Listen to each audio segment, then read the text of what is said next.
Eu não vim de Cuiabá aqui para brincar. Eu vim aqui porque Deus tem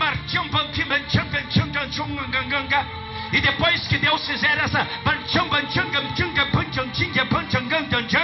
Deus vai me usar para fazer e depois dessa aí Deus finaliza fazendo uma tipo de condoconga.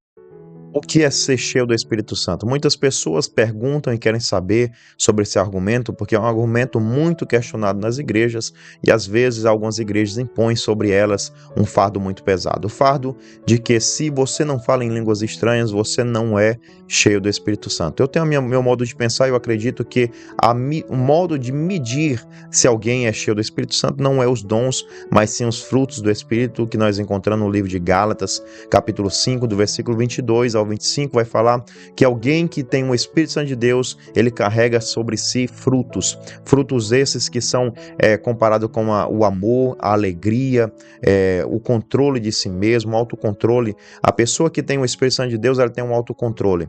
Do que me adianta falar em línguas quando eu, na verdade, não sei amar o meu próximo? O que adianta eu falar em línguas quando, na verdade, muitas vezes eu não sou fiel àquela pessoa que está do meu lado, o meu marido, a minha esposa, e me torno uma pessoa infiel? Isso não é algo que pertence ao Espírito Santo de Deus. Alguém que tem o Espírito Santo de Deus não é mal educado, porque o Espírito Santo de Deus, ele é educado. Quantas pessoas falam em línguas e são mal educados, são desrespeitosos, arrogantes e não aprenderam a ter um autocontrole da sua própria língua? Falando sobre língua, Tiago vai falar perfeitamente sobre isso, que é um pequeno membro que é inflamado pelo inferno. Então, se eu sou um servo de Deus, sou cheio do Espírito Santo, como eu tenho algo em mim que eu deixo se inflamar pelo inferno? Se eu deixo inflamar pelo inferno, porque o meu contato não é com a luz, mas sim com as trevas.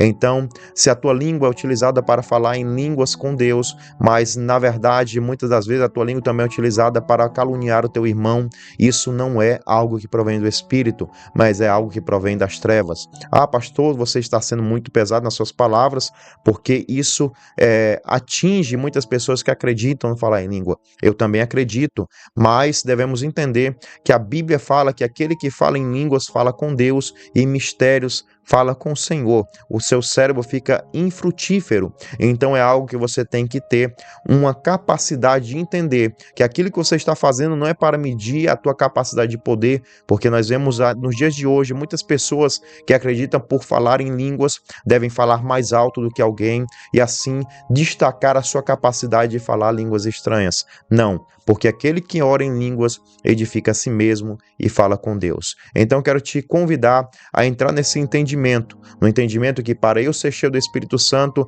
é necessário buscar os dons espirituais, sim, mas também no livro de Mateus, capítulo número 7, vai falar que muitos chegarão diante de Deus e dirão: Senhor, Senhor, em teu nome eu falei em novas línguas, em teu nome eu expulsei demônios, em teu nome, Senhor, eu preguei o evangelho, em teu nome eu fiz tantas coisas boas, mas o Senhor vai falar: apartai de mim, porque eu não vos conheço. A palavra conhecer ali é justamente ter um relacionamento. Do que adianta eu falar em línguas e não ter um relacionamento com Deus, nem com meu irmão? Do que adianta eu falar em línguas e não saber ajudar aquele que está caído, não levantar aquele que é oprimido, e não ter piedade para aquele que está sofrendo, aquele que está sendo acusado por algo que cometeu? É ali que parte o momento quando a palavra do Senhor vai dizer: se eu não sou capaz de amar o meu irmão que está perto de mim, como posso amar a Deus que eu nunca vi?